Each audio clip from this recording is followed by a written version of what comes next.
Shabbat Shalom, everyone. Friends, the year is 1999. It's the middle of May, which means your rabbi is almost 12 years old.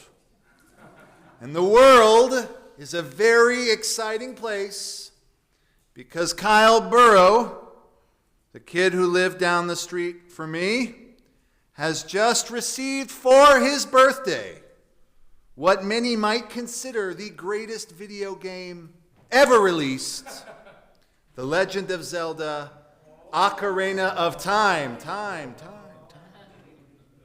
Now, many of you might be thinking, really? A video game? There are lots of video games, Rabbi. Well, sure, there are lots of games, but this game was significant for many reasons, the first of which was the console itself, the highly coveted Nintendo 64. I think it speaks for itself here. Now, for those of you who might not know, this video game system was actually released for the holidays, I think in 1996, but neither me nor any of my poor friends actually had this console. We had only heard about it. We thought it was some mystic thing. Somebody said they had played it at Walmart, but you had to play it on one of those TVs you look up at while the kid behind you taps on your shoulder. We didn't know this was actually real, so when Kyle Burrow got an N64 for Christmas in 1998, that changed the whole game, because basically every kid in the neighborhood moved into Kyle Burrow's house that entire winter break, and we played the ever-loving heck out of that thing at all hours of the day. We played Mario, we played James Bond, we played it all. It was a great, great time. It's worth noting, by the way, that Kyle Burrow's family was really the only family on the block who could afford an N64 at the time. So we all knew that our only chance at ever playing the new Zelda game was to coerce him or bully him into asking for it for his birthday, which he did. And when he got it for his birthday, it was like the whole block got it for their birthday. It was amazing. It was cool, too, because the way it went down, you see, his birthday happened right after school let out for summer break. So again, we all moved into Kyle Burrow's house for 2 weeks, and we went on a Zelda adventure. I'm sure his parents were absolutely thrilled that there were 12 more preteen boys in their house. I'm sure they loved it. But this, for us, was kid paradise. It was days and days of Zelda on the Nintendo. It was days and days of ordering greasy pizza. It was days and days of guzzling Mountain Dew with bad ramen noodle. Days and days of looking through the Nintendo Power magazine. This was before everyone really had the internet. Days and days of us taking shifts to make it through this game became a full-time job. Now, if you don't know what Zelda is all about, I'll give you a quick rundown. Zelda is a princess who always seems to get kidnapped by an evil wizard, and you are always playing as this elf-like character named Link. And you go on missions, and you collect objects with the overall goal of finding the magical item called the Master Sword. Ba-da-da-da. Now, supposedly, once you get this, you will ultimately pull it from the stone and will use this magic weapon to save the princess. I cannot emphasize how much effort we put into this game. I kid you not, there was 24/7 coverage of this Zelda campaign happening at all times at Kyle Burrow's house. At any given moment, there was always a kid who would be playing the game, while next to him, there would be like a sage of some sort, usually another kid armed with whatever tips and tricks we had found in a guidebook. This adventure went on, days and days, and we spent hours exploring, hours collecting, hours of chopping bushes, hours of capturing fairies, hours and hours in front of the television. It was totally healthy. It had no adverse effects on us at all. Well, one morning around 6 a.m., I remember Kyle's older brother, Chad. He was manning the controller. He had been going at the game all night long, but he announced, "Guys, I think this is it. I think this is the part where I get the Master Sword. Wake up, wake up." So we all woke up, and we woke each other up, and we gathered around where we were excited, but also eerily quiet. It's like when you're waiting for the election results to come in. You're just in the zone. We didn't want to break anyone's concentration. We had all been waiting for this moment for weeks. So we watched Chad control the little elf guy on the screen, and he walked into what was called the Temple of Time. And at the back of the temple was the raised dais, and we could all see it. It was the Master Sword embedded in the pedestal. And we were freaking out. This is it. This is it. This was the reward room. This is what we had been working on for days and days. The game is finally over. So we watched as he stepped up and he reached for the sword and he grabbed the hilt. It was beautiful, man. There was no struggle. There was no resistance. The blade slid cleanly out of the stone. And when he pulled it out, friends, there was triumphant music on the TV. Da da da da da da da! And the whole room erupted in 12-year-old cheers. The feeling was radiant. People were hugging. We did it. We did it. Hooray. Good job. We high-fived and eagerly awaited the end credit scene. Here we go, boys. But then something happened.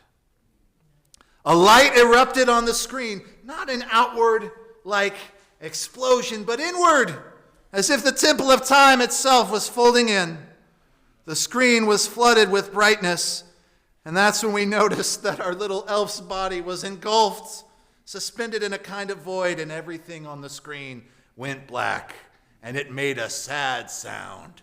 Don, don, don. We sat there.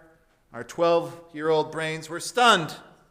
We didn't know what to do or what to say, and that's when a wizard-like figure appeared, and he calmly explained to us that what just happened, I don't remember the dialogue, but man, I'll tell you, it was cruddy. He said something like the Master Sword is the key to the sacred realm, and only a true hero can wield it, and you weren't ready.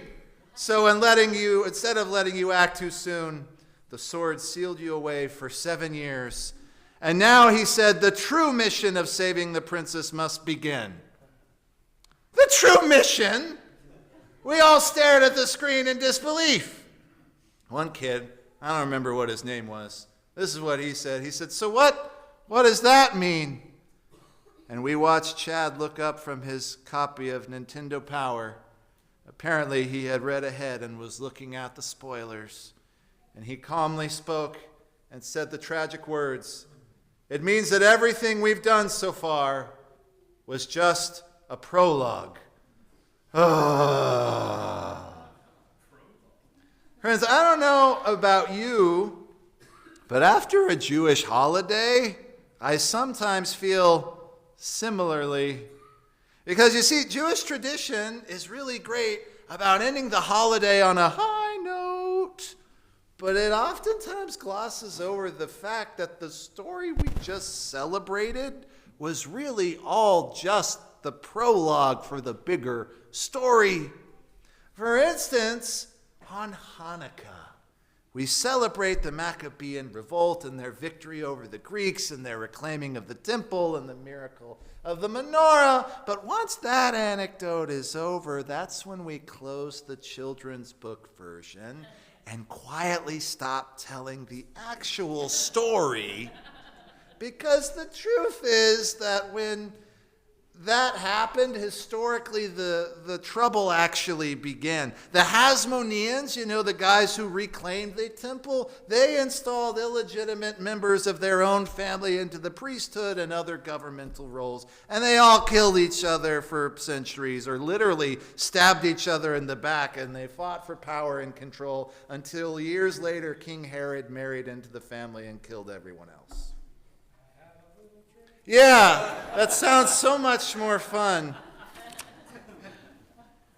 Likewise, we just celebrated the holiday of Passover, where we tell the story of our ancestors being saved from Egyptian brutality, with God sending plagues to pummel Pharaoh and giving Moses the power to make miracles to let our people go.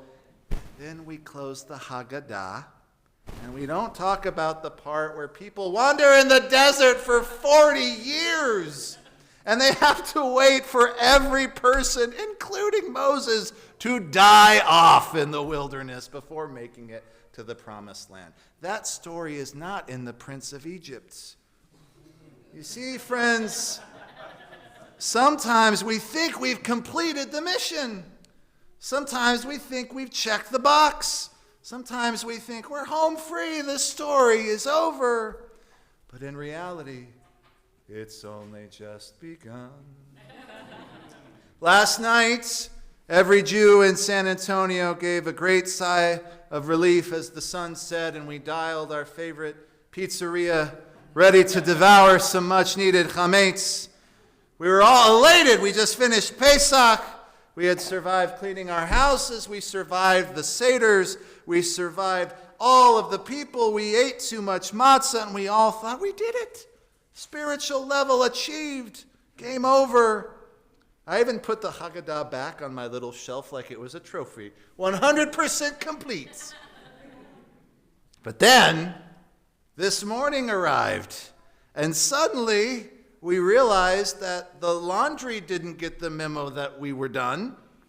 Our email inbox definitely didn't get the memo that we were done. And spiritually speaking, neither did our temper, especially when someone cut us off on 1604.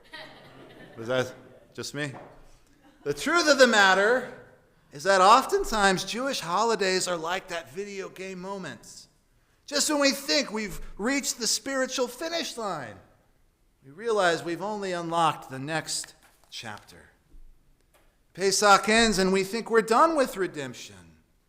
But then we're told immediately to start counting the Omer and to start working on ourselves day by day, almost like it's a spiritual gym membership.